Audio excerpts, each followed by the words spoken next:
Moving into this new shop has presented me with all kinds of challenges, and one of the biggest ones is how to get organized.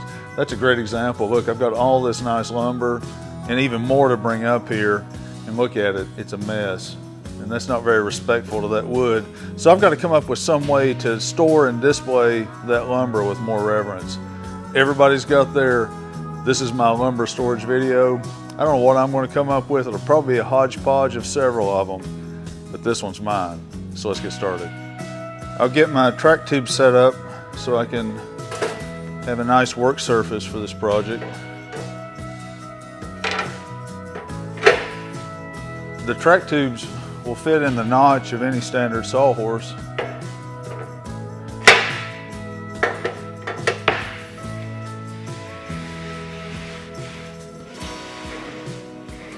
I got a couple of 2x3s. They're 8 feet long, didn't have to cut them or anything. And then I took a couple more 2x3s and I cut them down into small pieces that are 21 inches. And what I'm going to do with these is I'm going to build a platform for the lumber to rest on. I'm going to lay these out about every 16 inches and I'm just going to screw them in. I could nail them, but I'm just going to screw them. And then I've got a whole bunch of scrap plywood and I'm going to sheet the top of this with plywood. So let's get started on that.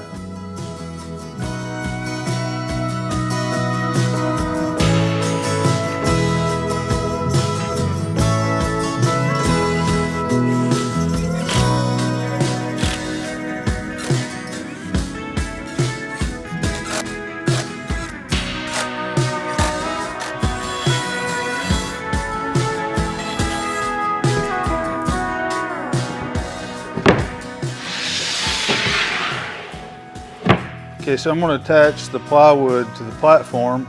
I'll just drill some pilot holes and screw it down.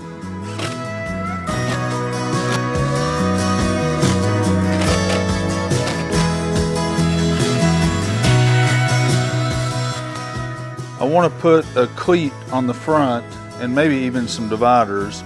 So I cut some 1/2-inch strips and I'm going to put some glue down and then just nail it with an 18 gauge.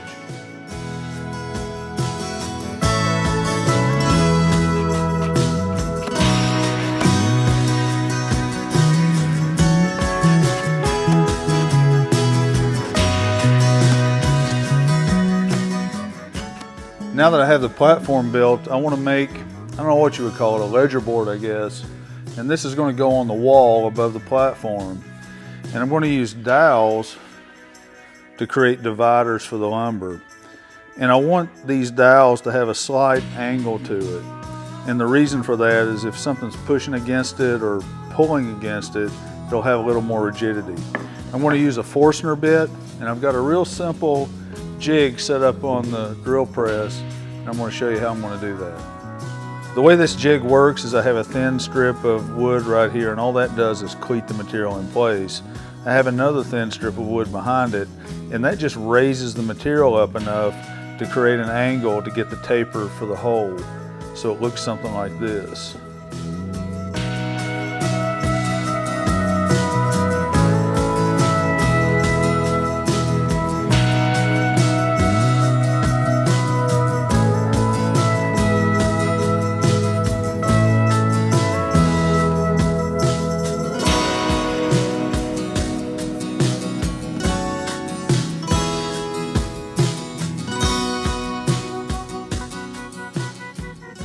I made extra holes all the way down this ledger board in case for some reason I ever want to subdivide these bays.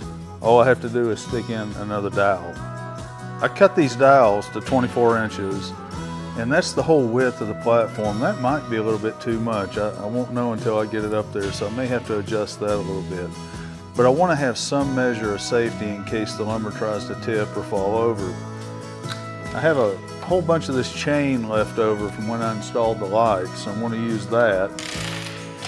And I'm going to use these little eye bolt screw thingies and put in the center of the dowel so that I can use a snap hook and just snap the chain in place.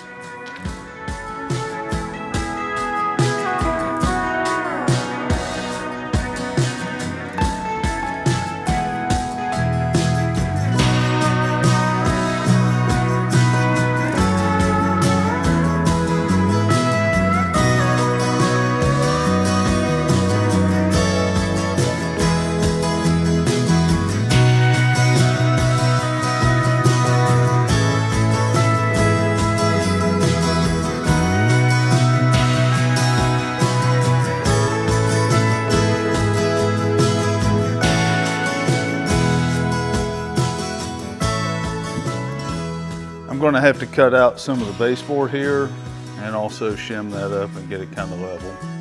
Now I'm going to attach this top ledger board to the wall.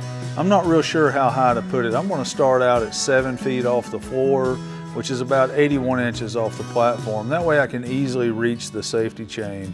If I need to adjust it in the future, it'll be real easy to move it down. I'm going to attach the ledger board on the bottom at about 43 inches off the platform. That way I can easily capture a 4-foot cutoff.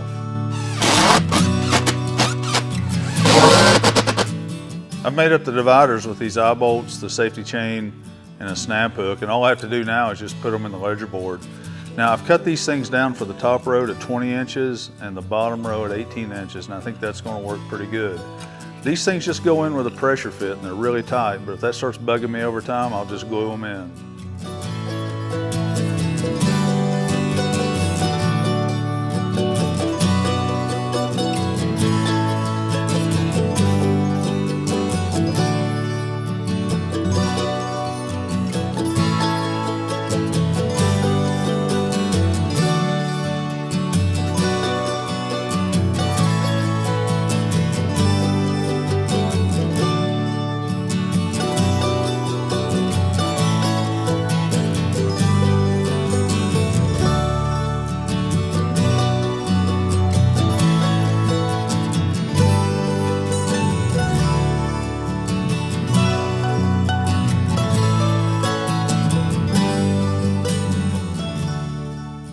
This is my lumber rack. There are many like it, but this one is mine. This thing will probably change and hopefully improve over time, but for now it gets me out of a pinch. It gives me a way to better store, display, and respect that wood. Next up, I got to figure out something for sheet goods, small little cutoffs, and slabs. Maybe those will be future episodes. If you ever find your way to Bristol, Tennessee/Virginia, I hope you'll come by my shop and my store, Bristol Artisan Co. But in the meantime, be sure to give me a thumbs up, leave me some comments, and subscribe to my channel. Thanks for watching.